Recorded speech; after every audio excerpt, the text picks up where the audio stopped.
Welcome back to Professional Quotient. I'm your host, Jason Winningham. Today we have a very special guest, Hunter Lopayton from Market Scale.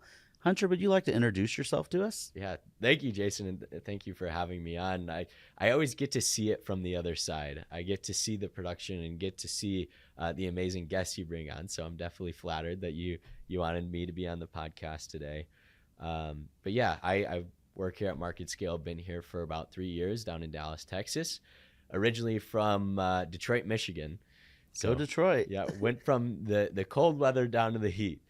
And I am the director of community here, which means I really run a lot of our partnerships as well as our channel sales and our community as a whole. Awesome.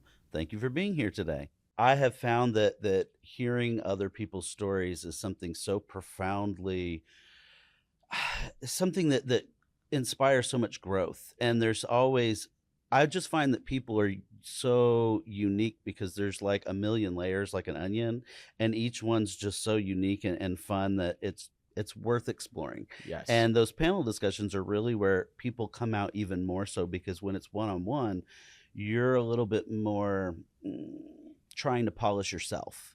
And I think that when you're in a group conversation, you kind of forget to do that a little bit. Yep. And so it just makes it a little easier. So You're 100% right.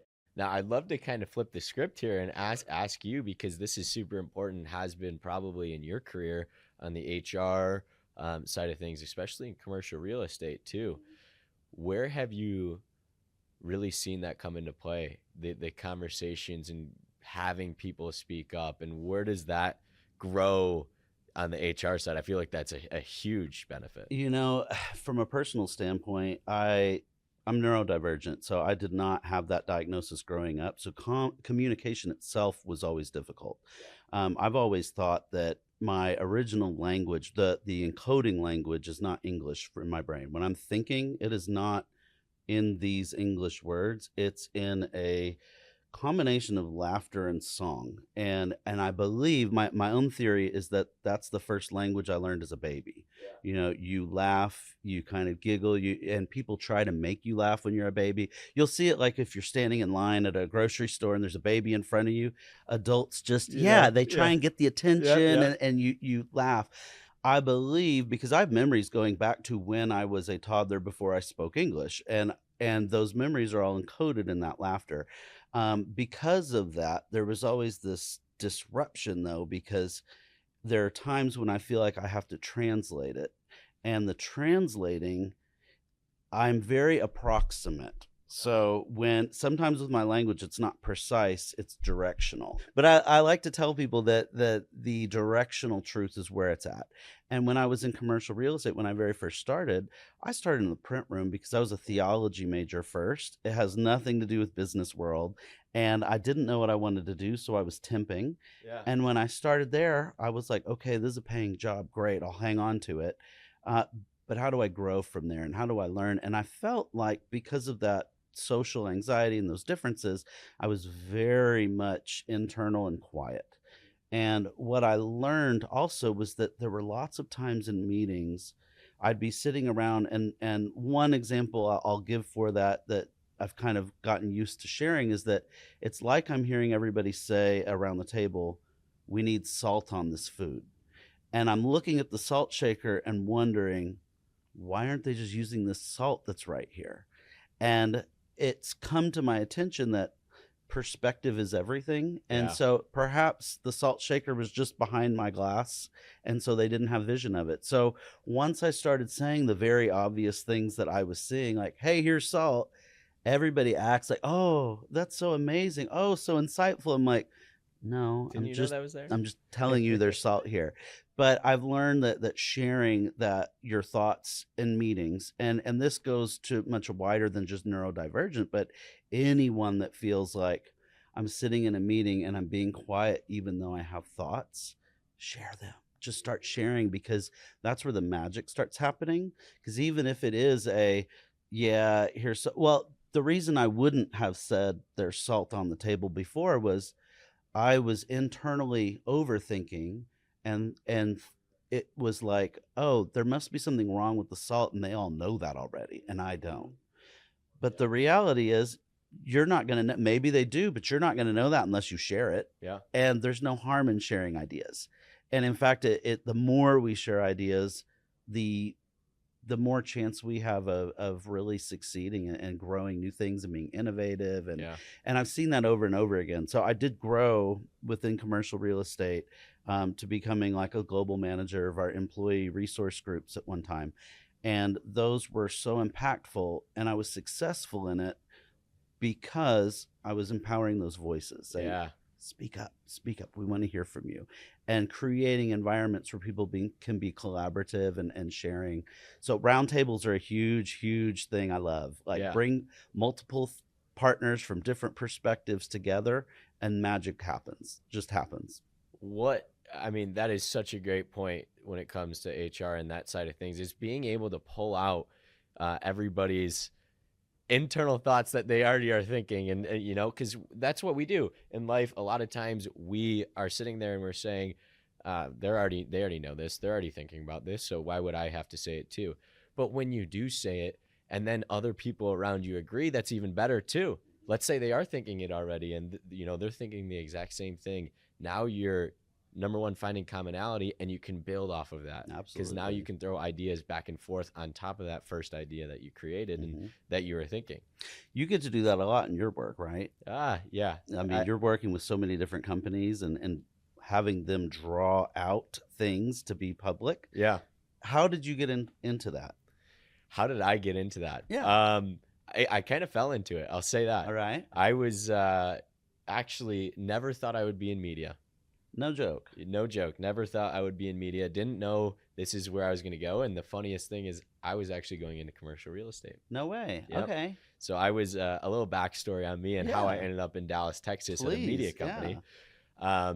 Is I was running a yacht club in northern Michigan during college. Okay. So throughout my summers, I'd go up to Boyne City, Michigan, which on a map, obviously we got to show the hand. So Detroit's down here. Mm-hmm. That's where I'm originally from, the suburbs, and then it's right up here. So Okay. right here. All right. And so I'd go up there in the summers, and I started off as you know, a deckhand, and then each summer would kind of grow into it, became harbor master, and then by my last 2 summers, I was just doing everything, which was awesome. It was the coolest experience, and I'll never you know, regret doing it.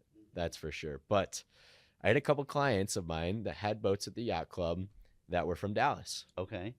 And because they were from Dallas, they would come up weeks at a time to stay on their boat, because they're not just going to come up for a day or No, whatnot. yeah.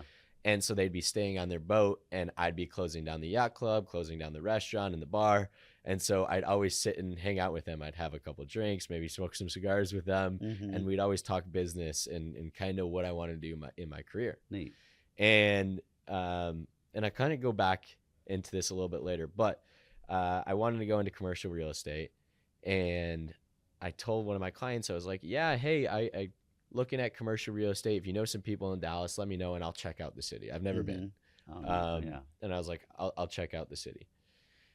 So he gets me 3 or 4 names. I set up interviews for myself that October. Mm-hmm. And the season ends around August. I leave to go back to school at this point. And in October, I call him and I said, and I was leaving to come down on Thursday to Dallas. And on Wednesday, I give him a call that night. And I say, hey, coming down this weekend. I have a couple interviews set up. Would love to grab drinks or coffee or something. He's like, yeah, 100% we'll do that. He hangs up the phone. Mm-hmm. 20 minutes later, I get a call back from him. And he goes, hey, I set up a meeting for you at Market Scale at 8 a.m. on Friday. Be there. Okay. And I said, cool. Sounds good. I'll make sure I'm there. Didn't know really what Market Scale was at the time. Mm-hmm. Obviously did a little bit of my research and still was a little confused. Okay. But I came in Friday morning, and I'll never forget this. So my cousin lives in Dallas, so I was staying with him. And he wakes up at 5 a.m. to go to the gym, this CrossFit gym Mm-hmm. that's like half indoor, half outdoor. Yeah. Oh, yeah. So I go with him, and I'm looking out. We're sitting on the steps after the workout. I'm looking out onto the city. I'm like, man, this is really cool. Like Mhm. this is way different than being in Detroit in the cold weather. Yeah. And so we get back. I get a big breakfast. I get ready. I call an Uber. Mm-hmm. Uber's like, yeah, it's not going to get here for like 20, 30 minutes, and I'm going to be fully late. Oh. My cousin at the time is working, Mm-hmm. and he works for Toyota, so he's on the phone working from home. And I was like, hey, like, I need you to drive me. Like, I have to Mm-hmm. go. Yeah. And he looks at me, he goes, get in the car. He's still on his phone call. Like, Uh-huh. he's on a business meeting. He Yeah. hops in his car. At the time, he had a two-door Supra. And so we're racing down to downtown Dallas. I see the big glass building. I'm like, no way, that's where I'm going. And we pull in. I get here, and yeah, I just had the best time ever. Oh, that's I ended awesome. up being here for 2 or 3 hours. Okay. Sat down and talked with our head of HR, head of client services at the time, and our CEO for a long time. And Mm-hmm. yeah, I never thought I would find myself in media, but then I did, and it was awesome. That's really cool. And this building, I love that it called out to you when you were driving in and thinking, no way, because Yeah. this building, I remember when I was a little kid, this building was built, and from my parents' house, I could get on the roof and I could see it, off in the distance. And this green building, well, mostly green. Now that it can change colors, but Yep. mostly green. And around Dallas, it's known as the Green Building, even or if the it does pickle. have a tower. Yep. I mean, has a name, but and in commercial real estate, that is sometimes a sticker. It's like Bank of America Tower. It is not the Green Building, Really? but we should just call it the Green Building because that's what locals know it as. But Yep. but I've always I feel like this building has just always stood out, and it's just been such a cool one. Yeah. I've always loved it. Yeah, It makes was me awesome. think it's the Wizard of Oz, like Emerald City. When Yeah. you're, especially when I was coming home from like college, every time I'd drive in, I'd see that green light, and be like, all right, I'm close. That's exactly what I do. Anytime I'm coming back from the airport, as soon as I see the green building, I'm like, all right, we're back in Dallas. Mm-hmm. We're back home.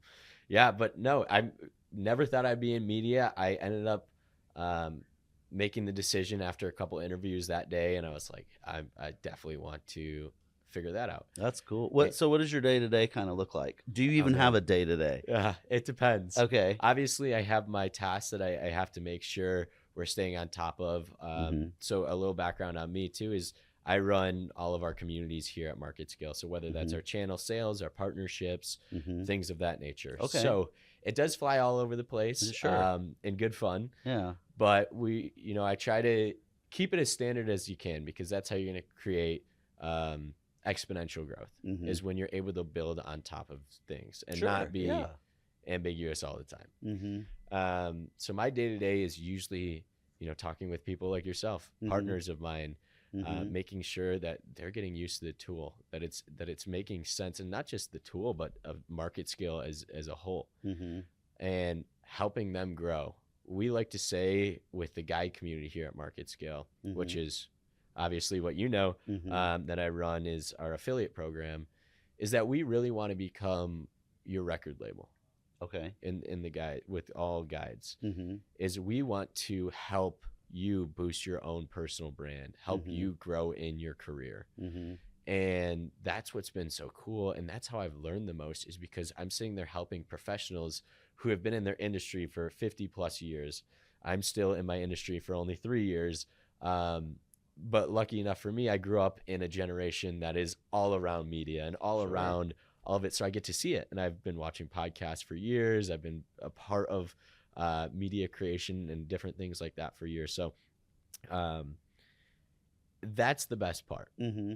is meeting new people, being able to help them grow their own personal brand and have confidence in it too. Sure. Yeah. Most times Yeah. when I'm talking to somebody who's creating a podcast or wanting to get into the personal brand, they already know this information. Mm-hmm. They know what they need to do. And it's just like the salt shaker. Mm-hmm. The exact same thing is when I say it, it clicks. That's when it starts to click for them. And they're like, yeah, you're right. That is how I should be doing this. Mm-hmm. I should be putting teasers out before my podcast. I should be, hyping it up on LinkedIn and doing different things. Sure. And, but that's what's cool. And that's like peeling the onion. Peeling the onion. Is Yes. Every time I have a conversation and we're talking about this, is I'm learning new things, they're learning new things, and we're able to grow together because we're sharing that information. And that's what we do in media. Sure. That's what we do in podcasts. Mm-hmm. Like we were talking about before the episode, is podcasts are there to share information. Mhm. That's our greatest tool in life, and as humans, is to share information and to grow together. Mhm. Because like you said, no matter if you're an introvert, extrovert, whatnot, you always do need that community and that connection. Oh, absolutely, we do. Yeah. Circling back to market scale, Yeah. you said when you first looked it up, you were a little confused. How do you boil that down, all Yeah. that market scale does, in a really succinct way to share with somebody that has no clue what market scale is about now that you've been here for a while? Well, let me share my favorite example, because I'm actually looking at AT&T Stadium right over there. So if you Yes. are thinking about the Dallas Cowboys, Mhm. this is one of the best ways to think about it. The Dallas Cowboys have 80,000 marketers in the stands every single game. Good point. Yeah, absolutely. People don't think about this though. Mm. They think that the Dallas Cowboys are the ones doing all of the marketing and that they have to put out these big ads and do all of this for people to show up to the game. No. Mhm. Every single person in that stadium has a phone in their pocket that they can pull out and start recording.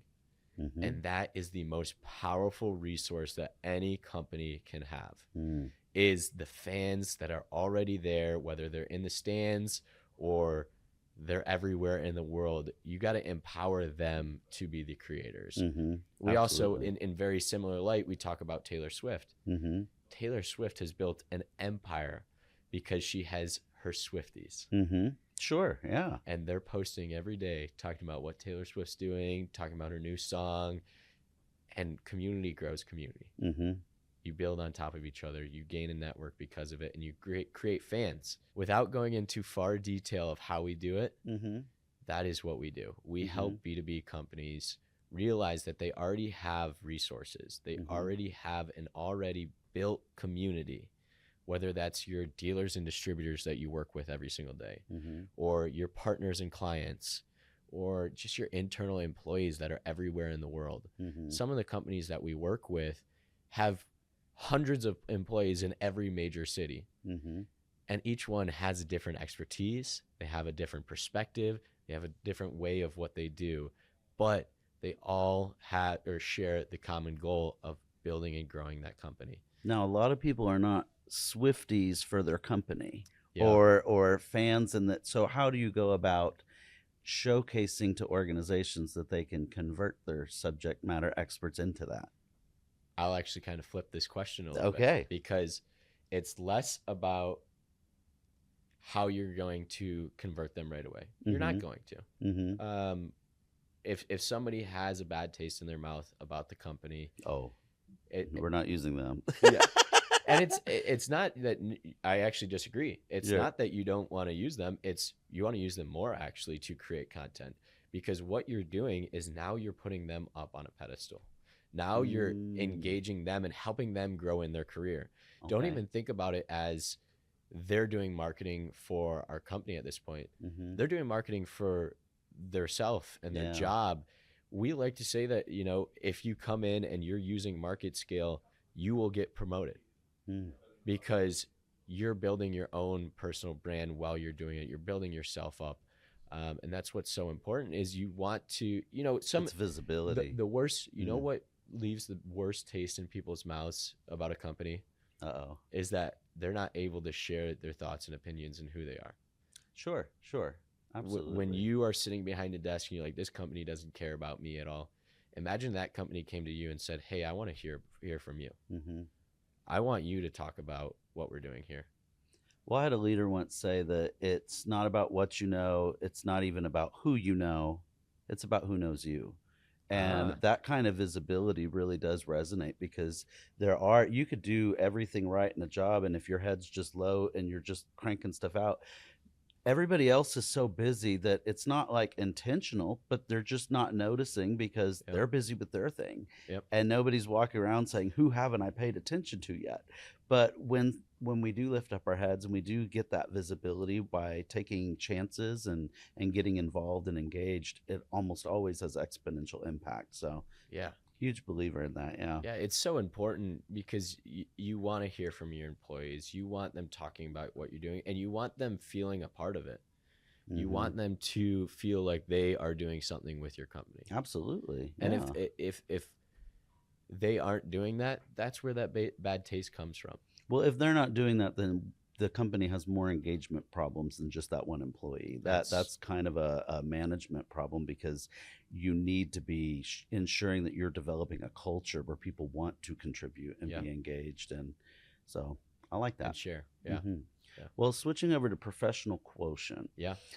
this is something that I've developed in the sense, in my own definition at least, is the way that we can use or wield our portfolio of professional equity, Mm-hmm. which is our skills, our knowledge, our interest, our experience, our education, and our community, the network of people around us. Out of everything within your own professional equity, what would you say you value the most? Mm, I think relationships. Mm-hmm. I think relationships is the best part, um, because it's so fulfilling for myself Mm-hmm. Sure. and for the people I'm around, because I'm able to build them up and be able to create trust. Mm-hmm. And that's what's so cool, is when you're able to, and I wouldn't necessarily say it's a skill, but a lot of people would say that Mm-hmm. it's a skill to be able to build relationships and to want to be a part of that, right, and Mm-hmm. want to have that drive to build a Yeah. relationship. Mm-hmm. And that is so important, especially in today's world. Mm-hmm. um, there's so many different tools, there's so many different companies, so many different ways that you can grow your business. But when you have a relationship with somebody, Mm-hmm. it gives you trust in what you're doing. Mm-hmm. And if it's not working, you can come to them and say, hey, this is not working. Mm-hmm. Hey, I know I bought from you and I trust you, but this is not working. Mm-hmm. And if that trust is real, they'll be able to sit there and say, perfect, let's sit down, let's figure out why it's not working, Mm-hmm. and let's workshop through this and see if we can be the partner that does that. Mm-hmm. And guess what? That trust also isn't broken when you say, hey, maybe we're not the right partner. That Sure. builds the trust. Mm-hmm. Because And you're it's being honest.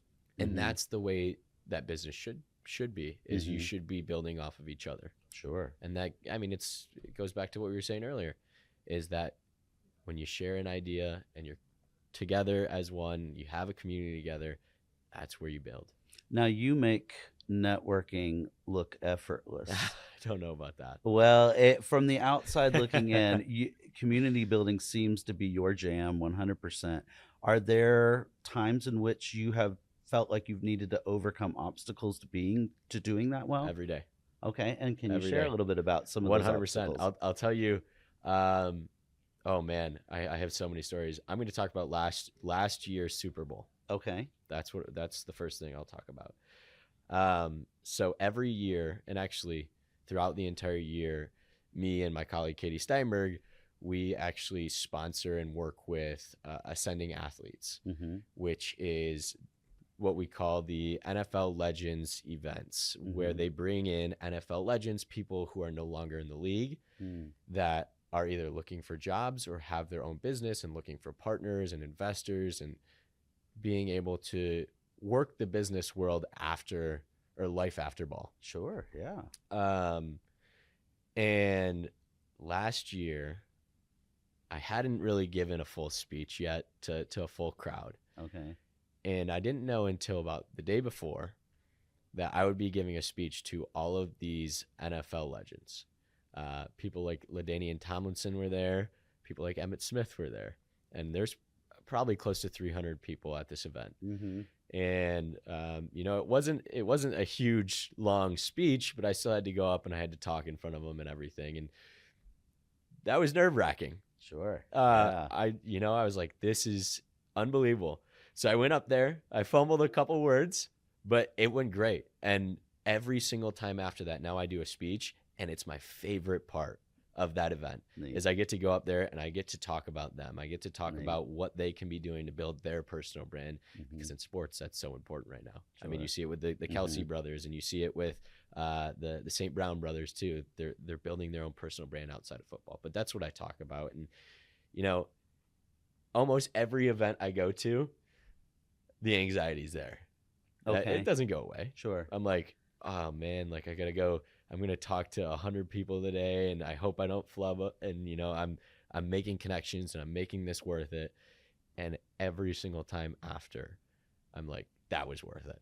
Well, it's not in avoiding flubs because we're gonna flub. Yeah. It's being able to just keep moving past that. Yeah. I remember the very first keynote speak I ever gave. We were arranged in this huge room at different tables, and I was at the very back table before it was my turn to kind of come up and talk.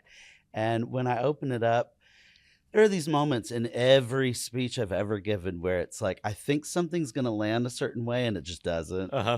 And I remember yep. I had said something this and that, and I referenced the fact that I was sitting at the back table, and I went, "Back table?"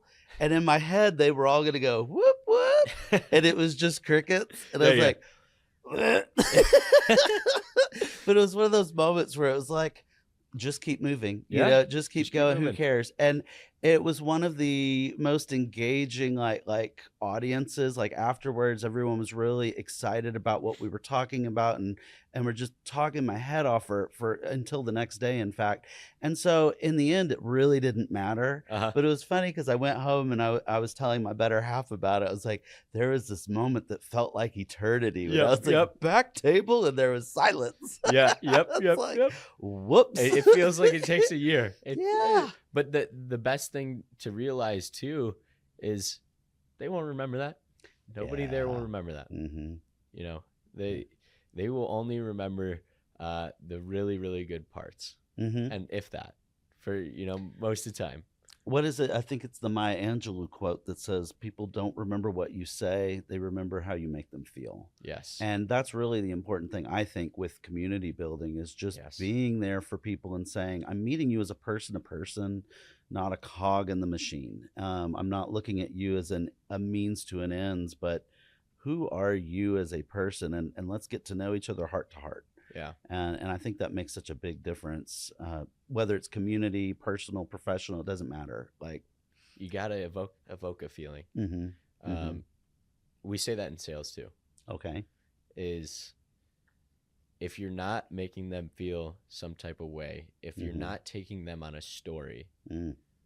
you're not really selling. If you're sitting there and you're pitching a product, it's not going to do anything. Mm-hmm. You know, it's not going to create that emotion, that feeling of them being like, yes, we can do this. Mm-hmm. Yes, I have the resources to do this, and I want to do this. I want to grow. I want to be a part of this. Mm-hmm. And that's the most important piece to selling, Mm. is that you realize you're talking to a human being. You're talking to somebody that has passions and most likely wants to grow in their career and wants to grow their business. Mm-hmm. Make them feel like that's possible. Mm-hmm. And not just make them feel that way, show them that it's possible. Sure. Yeah. Are there people within your path that have really helped you, kind of mentor you, guide you along this to really develop that? Oh, yeah. Yeah. There's a long list of people. Yeah. Long list of people. I will say number one, which this might be a little cheesy, a little cringy. Maybe everyone says this, but it was a coach at one point. Okay. Mm-hmm. My U15 and U18 hockey coach. I grew up in an area where a lot of people didn't play hockey. Okay. And so I'd have to drive down to what we call Downriver in Detroit Okay. to go Yeah. play hockey. Mm-hmm. And I was coming from the west side, which is like, you know, everyone's like, oh, you preppy, you know, something like that. Okay. But what I got out of it is my coach knew that. And he said, I'm going to train you to be a killer, really. He's Nice. like, and so I remember my first practice with him. He told every single, and I was a goalie in hockey. Mm-hmm. He told every single player to come down the ice and aim for my head. Yep. Nice. So you had Crazy. to really Crazy go- to look yeah, back at really the had time. to- At the time, I was pissed.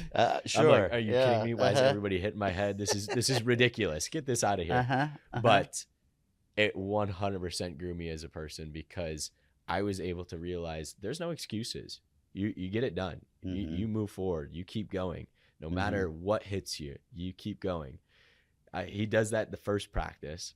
And then one of my last practices, 3 years later, on the U18 team, he did it again. Neat. And it was night and day difference. Is I was sitting there, I was fired You're up. ready. I'm like, here you go. You know, we're Mhm. going to keep that going. And that is what did it for me. It's like so many people get lost in the feeling that excuses are truthfully a thing. And they are to an Mhm. extent, but you can always move past it. And it Mhm. goes back to like those speeches. You can flub up, but keep moving.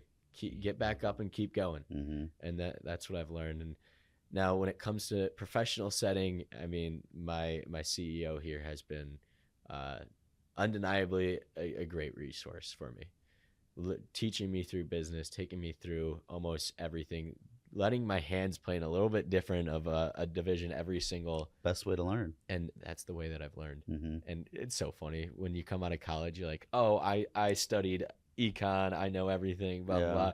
You know nothing.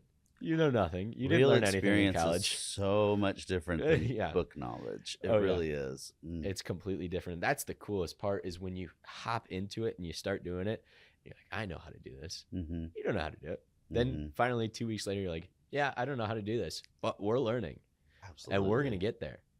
You have to acknowledge that you don't know what you're doing in order to be a good learner. Like Yeah. you need to say, okay, I need to learn. So I'm not here to be the expert already and tell you what to do. I'm receptive. Yep. And if somebody were looking in and saying, I want to do what Hunter does, what Yeah. kind of advice would you give them? Especially maybe they're early on in education or just entry level in their career. How would they break in, so to speak, or what advice would you give for getting into this kind of a role? Do everything. Do everything. Do everything. Mm-hmm. I remember I was managing somebody once a couple of years ago, and we would be brought into certain meetings for sales. And at the Mhm. time, we weren't in sales. Mm-hmm. And I remember them coming to me and saying, I don't need to be in that meeting. That's a waste of my time. Oh, Like, no. why am I going to a sales meeting when I'm just working with our clients? Mm-hmm. And I sat there and I said, because don't you want to grow in your career? Don't you want to grow within the company and learn what's going on and have knowledge of everything that's around you? Mm-hmm. Like, no, like I'm doing my job. Like I want to stay doing my job. That's what I'm trying to do here. And that's great. Yeah. You know, you can have that. But if you want to kind of, I guess you could say, do what I'm doing, and you have to do everything. Mm-hmm. And you have to be open to do everything and learn.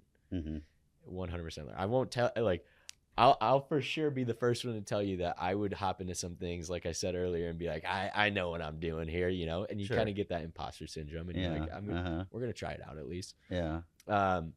And that's good because you'll have the confidence to get yourself to do it. Sure. But That's a strength in and of but itself. Yeah. be open Mhm. and learn, Mhm. because you don't know what you're doing. You don't. Yeah, there's always more to learn, and Yeah. and I appreciate that, because that really is, when we get more engaged, we learn more. If you're just doing what you're supposed to do, you're surviving. Yeah. When you're doing more than you're supposed to, that's where you start kind of what I like to say, thriving, where you're really Yep. moving into that. Maybe you're not thriving, maybe you're not the top of your game, but you're getting there. Yeah. You're moving in that direction. So, And find enjoyment in doing it too. mhm. I think my first 2 years here, the coolest thing I could say is that I wanted to learn what was going on in the other divisions. I Sure. wanted to know Mhm. how everything was being ran. And Mhm. maybe that's just the business side of me that really wants to understand how a full business works. Mhm.